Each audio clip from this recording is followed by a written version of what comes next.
আসসালামু আলাইকুম বন্ধুরা, কেমন আছেন আপনারা? আশা করি আল্লাহর রহমতে আপনারা সবাই অনেক ভালো আছেন। আজকে আমি আপনাদের সাথে অনেক লোভনীয় এবং জিভে জল আসার মতো একটা রেসিপি শেয়ার করব। শুটকি খেতে পছন্দ করেন না এমন মানুষ বাংলাদেশে খুব কমই আছেন।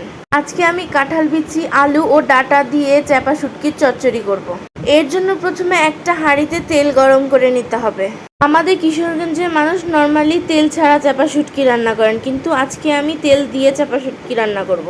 হাঁড়ির তেলটা ভালোভাবে গরম হয়ে গেলে এবার এতে পেঁয়াজ কুচি ও রসুন কুচি দিয়ে দিতে হবে। এবার পেঁয়াজ ও রসুন কুচিটাকে হালকা করে ভেজে নিতে হবে, তবে লাল করে ভাজা যাবে না।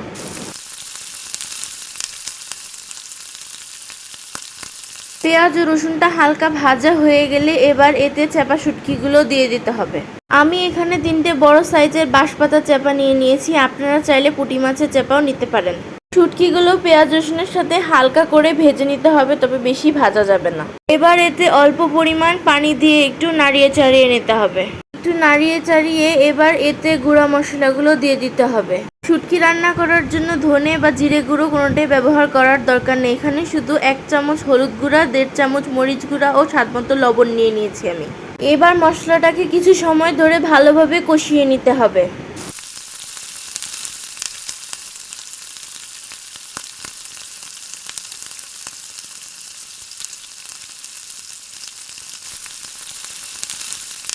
মশলাটা ভালোভাবে কষানো হয়ে গেলে ঢাকনা দিয়ে ঢেকে রান্না করতে হবে কিছু সময়ের জন্য।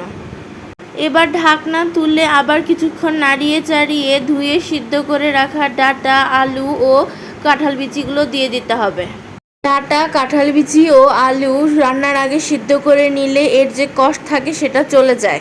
সেদ্ধ করা সবজিগুলো ভালোভাবে মশলার সাথে মিশিয়ে কিছুক্ষণ নাড়িয়ে চাড়িয়ে ঢাকনা দিয়ে ঢেকে রান্না করতে হবে কিছু সময়ের জন্য। এখন ঢাকনা তুলে আবার কিছুক্ষণ নাড়িয়ে চাড়িয়ে নিতে হবে। কিছুক্ষণ নাড়ানোর পর যখন বুঝতে পারবো মশলার সঙ্গে সবজিটা ভালোভাবে কষানো হয়ে গেছে, তখন এতে পরিমাণ মতো পানি দিয়ে দিতে হবে।